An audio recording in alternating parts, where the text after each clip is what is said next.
Tripping, altered states, mind expansion. There are many ways to call the psychedelic experience, and over the years we've seen plenty of ambassadors. From esteemed authors to spiritual comedians, podcasters, and more rock stars than I could possibly count. But among all its champions, perhaps none other has managed to translate the psychedelic experience as vividly as the electronic music duo Shpongle.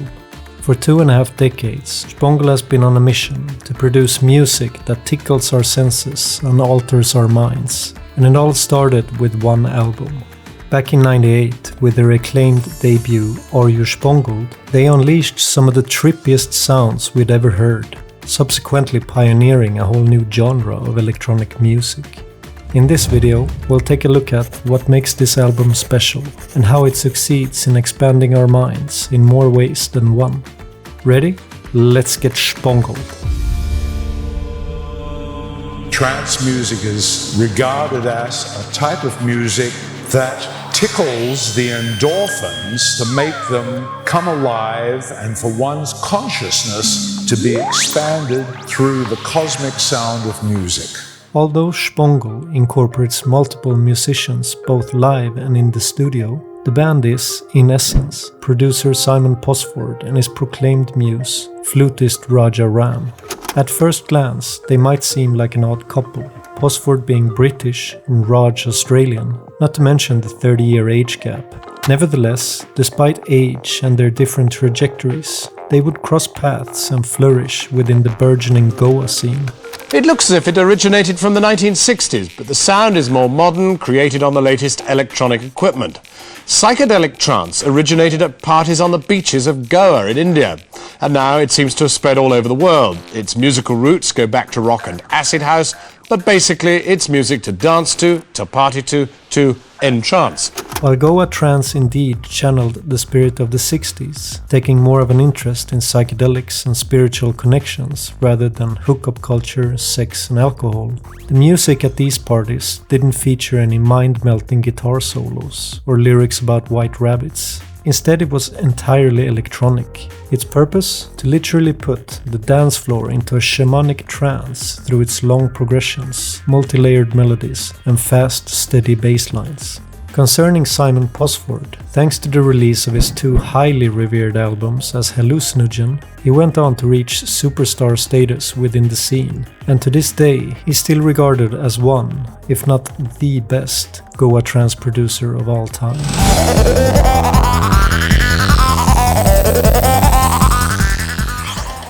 It's not surprising that Ram would have felt right at home in this scene either. Born Ronald Rothfield in the early 40s, he ventured out on the famous hippie trail before adopting his Indian name as a founding member of raga rock band Quintessence in 1969.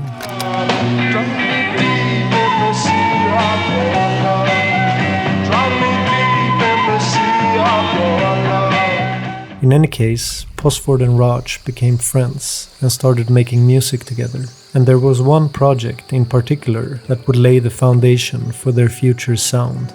The Mystery of the Yeti is a 1996 concept album providing the musical score to a short story written by Ram about the abominable snowman and extraterrestrials. Yeah, why the hell not? Anyway, this album saw the duo, among other collaborators, blending Goa trance with ambient soundscapes, natural sounds, tribal chants and world influences, making Mystery of the Yeti a kind of prototype of the Psybient genre that Shpongle soon after came to pioneer and ultimately champion.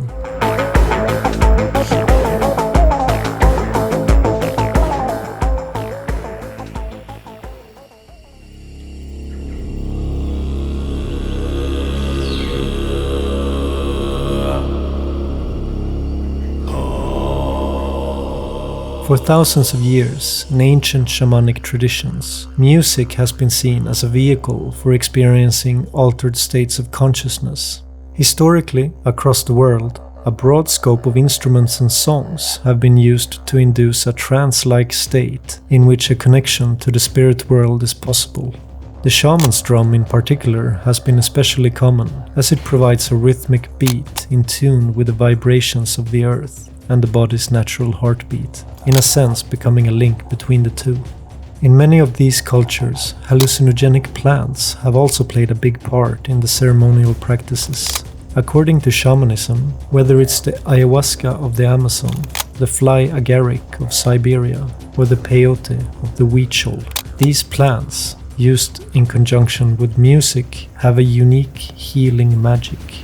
It's exactly this relationship between music and the psychedelic experience that Shpongle aims to tap into.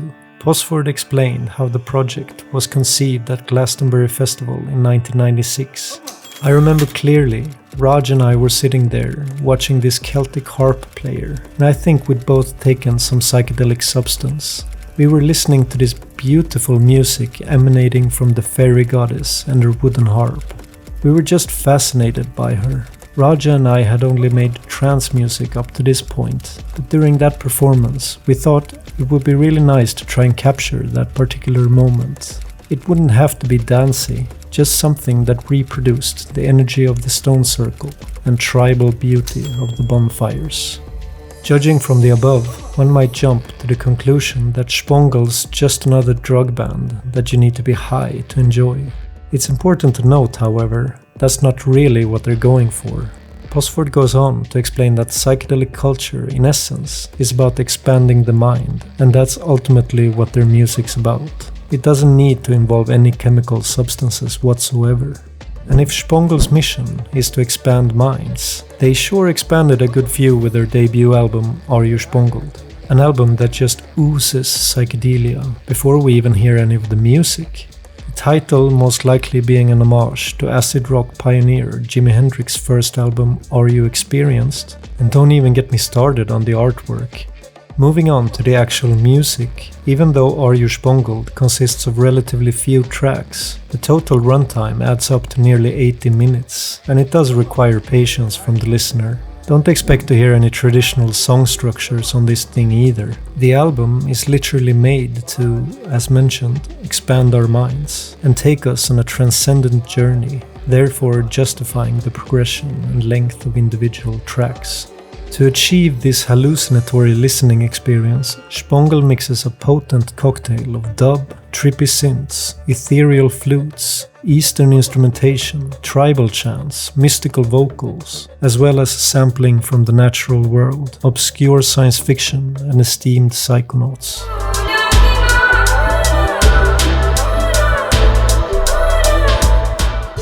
Diving right into the track list, Vapor Rumors had as a matter of fact already been released in 1996, but the history of this specific track possibly stretches even further back than that. Listening to Roger Ram's old band Quintessence, their 1969 song Midnight Mode sounds oddly similar, sharing for instance the same key and background sitar.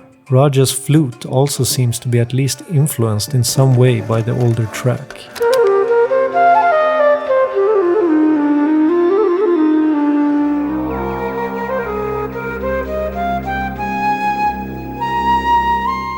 While on the topic of Roger Ram's iconic flute, he's brilliant across the album, managing to find a melodic balance between the emotional, spiritual and catchy. And even if Posford might be the big brains behind most of the music and production, Roger Ram really is an essential part of Shpongle. For instance, Posford frequently calls him the Muse and shares some fascinating insight into their creative process. Raj is a very visual person and he's a fabulous painter, so he might come up with a visual image that, in time, I'll translate into music. Raj will sit on the sofa and do 1,000 drawings in his notebook, while I'll sit at the computer and get about translating our images into sound. We start with just a blank canvas, an empty computer screen, and just add more and more sounds. Then we give it the acid test. He'll take some LSD and put the headphones on when I'm ready to mix. Then I'll play it to him at high volume, and, judging by the state of his eyeballs and his face afterwards, I'll know whether we got a good one or not. Now, Divine Moments of Truth, the most famous song on the album, and arguably of the band's entire career, Shpongle actually has early internet nostalgia to thank for. Featured in the popular Flash animation Flashback in 2002, the video along with the song became a real millennial phenomenon and most certainly garnered Shpongle heaps of new fans. As I'm sure everybody already knows, the song is a tribute to the psychoactive drug DMT, and long before celebrities like Joe Rogan made it cool, Shpongle was there championing its cause. This mystical drug, deemed the most powerful psychedelic in existence. DMT is also the active substance of ayahuasca, the age-old ritual brew drunk in the Amazon region of Peru, Brazil, Colombia and Ecuador, which fittingly brings us back to the theme of shamanism. Divine Moments of Truth is literally made to feel like you're taking part of some sacred ceremony, and it features the usual suspects we talked of earlier. From the shaman's drum to the vibrational hums and chants and the mystical throat singing, it's all there, and it's one hell of a ride.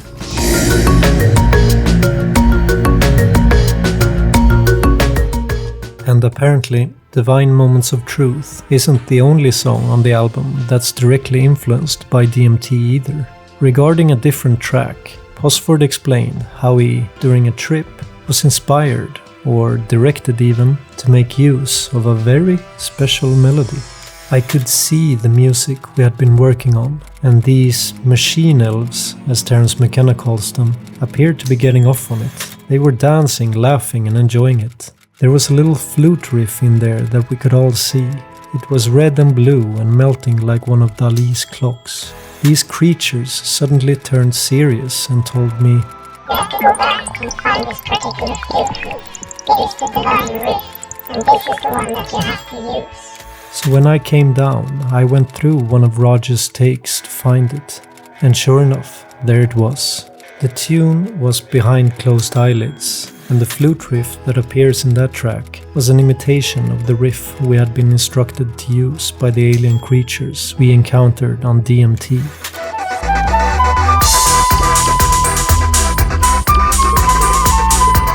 You Shpongled concludes with the epic 20-minute And the Day Turned to Night, supposedly one of Posford's favorite tracks. It was first conceived when the duo witnessed a solar eclipse together, hence the title. In my opinion, both the music and the title work so well as an ending, not only as an image of the sun being eclipsed by the moon, but also as Shpongle having briefly shown us the light. And now, when it's over, we're back in the shadows of the so-called real world, the veil of our imaginary selves once again obscuring the cosmic truth. At least until we're ready to hit play again and take another trip down Shpongle land.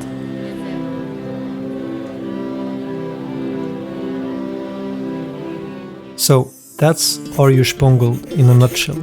It sure is one hell of an experience, jam-packed with strange mystical sounds and mind-bending progressions. For me, up there among the greatest psychedelic albums of all time. Posford's amazing production also deserves a special mention here. The album just sounds great, and even after hearing it hundreds of times, I always pick up on something new. I especially love how we managed to capture that tribal feeling they were going for. Yes, it's an electronic album, but Posford somehow made it feel so very organic, and not the least big, as if an entire interdimensional orchestra was performing the music live inside your headphones. You Shpongled was released in January 1998, subsequently kickstarting the Psybient genre and paving the way for numerous acclaimed chill-out bands. Shpongle has since gone on to release 5 more albums, but personally, I think You Shpongled still is the most cohesive and mature to date. Shpongle speaks to us through innovative music that dissolves barriers and sparks our curiosity, and with the help of extensive use of world influences, they also ignite a strong sense of wanderlust in the listener. In fact, Posford himself said that there is an important link between psychedelics and traveling, in that they are both eye-openers, capable of breaking cultural limitations and preconceived ideas. So, If there's a lesson to be learned from Shpongle, it's that whether you take a psychedelic trip or travel to a foreign culture, it's all a question of expanding your mind, which, remember, was the entire point of the music in the first place. Or, better yet, you don't even have to go as far as India, Mexico or Peru. There's no need to climb the highest mountain or trek the deepest jungle. Just go someplace you've never been before. Take the back streets over the main road. Go for a walk in an unfamiliar neighborhood, and you might just find there's something there that tickles your imagination in just the right way. Life's an adventure, your body an amusement park. So burst open the doors of perception, embrace the world, and get bloody shpongled. The universe is complexifying faster and faster. A time will come when this rate of complexification is occurring so rapidly that it will become itself the overwhelming phenomena in the world of three-dimensional space and time.